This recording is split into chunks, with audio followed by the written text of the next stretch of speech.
Pennod 23. Mae'n rhaid I mi symud yn gyflym. Mae popeth yn iawn, meddaf wrth Bibi, sy'n sgrechian yn wyllt. Fe allwn ni anfon neges radio i'r cwch arall a gofyn iddyn nhw droi nôl. Mae hi'n ymdywelu rhyw fymryn. Dwi'n chwilio am smyglwyr i'n helpu ni. Does dim sôn am neb. Rhaid I bod nhw yn y caban na, ymhen blaen y cwch, yn gwneud yn siŵr fod y radar a'r lliw a'r radio'n iawn. Dwi'n cudio'n Bibi a rydyn ni'n mynd am ben blaen y cwch, yn neidio ac yn gwau ein ffordd drwy'r bobl sy'n eistedd ar y dec, tan I rywun ein rwystro. Y morwr mewn overalls melyn. Does dim gwen ar ei wyneb. Please, ambiliaf, rydyn ni ar y cwch anghywir. Dwi eisiau dweud wrth y capten. Ar ôl ni fynd ar y cwch arall, fydd dim rhaid I chi ein gweld ni byth eto. Mae'r morwr naill ai'n methu deall, neu does dim gwahaniaeth ganddo, achos y cyfan mae'n wneud yw poeri ar y dec, gan ddod yn agos at daro menyw a'i baban. Mae Bibi yn mynd yn gwbl benwan. Y llysnafedd o ben o llyffant, gweidda. Ddylai pobl fel chi ddim cael gweithio ar gychod. Dydych chi ddim yn ffit I weithio ar fysys. Mae'r morwr yn dechrau edrych fel petai yn deall. Mae ei lygad yn culhau ac mae'n camu tuag atom. Mae pobl yn symud yn gyflym o'i ffordd. Dwi'n gallu gweld eu bod nhw'n gofidio amdano ni, ond mae ofn arnyn nhw hefyd. Dwi ddim yn eu beio nhw mewn gwirionedd, pan wyt ti wedi cael dy fwlio am flynyddoedd gan lywodraeth gas a chreulon, dwi ti ddim yn fodlon mentro. Wel, dyw'r rhan fwyaf o bobl ddim yn fodlon gwneud. Mae Bibi yn cipio ymbarel oddi wrth un o'r teithwyr ac yn ei anelu at ben y morwr. Caca camel, gweidda. Dwi'n rwysto'r ymbarel yn braich. Mae'n brifo, ond dwi'n llwyddo I gydio yn Bibi a'i hatal. Dwi ddim yn meddwl y bydda yn gallu atal y morwr sech hynny. Mae'n dod amdano ni, ac mae'n amhosib dianc.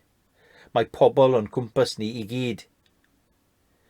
Peidiwch da chi. Mae llais cras yn gweiddi o ben blaen y gwch. Mae smyglwyr, dyn mawr a breichiau blewog yn camu yn fras tuag atom. Cer I weithio, gweidda'r smyglwyr ar y morwr. Cer I baratoi y madal. Mae'r morwr yn cwyno'n chwerw mewn iaith arall, gan bwyntio at Bibi a chwifio ei ddwylo. Dwi'n cudio'n dyn yn Bibi. Mae'r smyglwr yn gweiddi ar y morwr yn ei iaith ei hunan. Mae'r morwr yn gwgu ac I ffwrdd ag ef gan gamu yn drwm. Fe ddylech chi roi sac iddo fe, medd Bibi wrth y smyglwr. Bydd ddistaw, medd y smyglwr yn gwta. Dwi'n rhoi fy llaw dros ceg Bibi ac yn ceisio edrych yn gwrtais. Mae ein teulu ni ar y cwch arall, meddaf wrth y smyglwr. Allwch chi anfon neges radio atyn nhw, plis, a gofyn iddyn nhw droi nôl. Os da allwch chi weld ble maen nhw, fe fydden nhw ar ei sgrin radar chi. Ys dim radar gyda ni, medd y smyglwr. Na radio. Dwi'n rhythu arno fe. Dim radar? Dim radio? Pa fath o gwch yw hwn? Mae panig yn llifo drwyddau.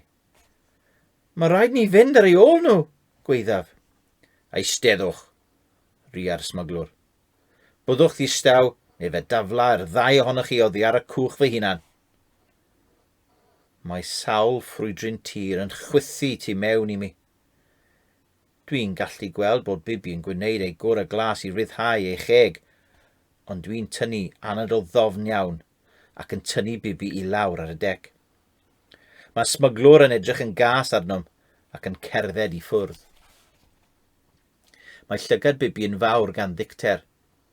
Dwi'n ei dal hi'n dyn ac yn ceisio dal fy nagrau fy hunan yn ôl.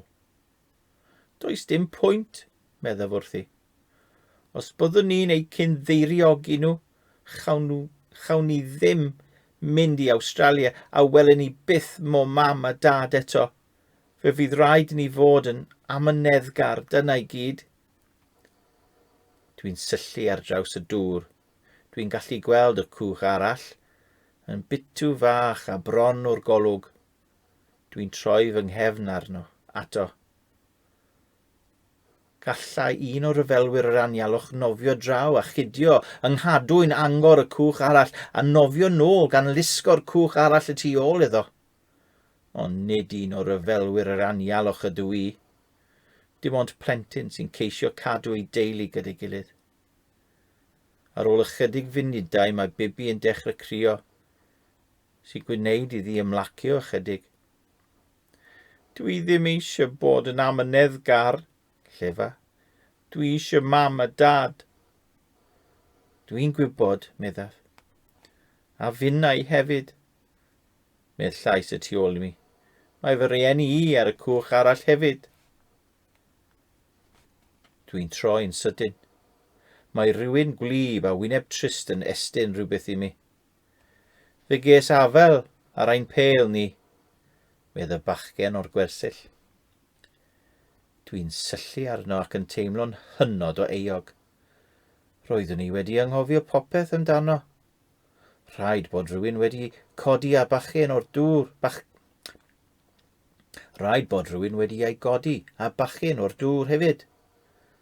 Ac mae fy mhel i ganddo. Diolch, meddaf, gan symud draw fymryn. Mae lle fan hyn. Omar ydw i, meddef, gan eistedd i lawr. Mae Bibi a minnau'n gyflwyno'n hunain. Rydyn ni'n ceisio bod yn amyneddgar, medd Bibi, a sychu ei llygad, achos fe fyddwn ni yn Awstralia cyn hir a fe welwn ni ein rieni yno. Mae Omar yn syllu yn diflas ar ei anialwch o ddŵr sydd rhyngom ac Awstralia. Os ydyn ni'n lwcus, meddef.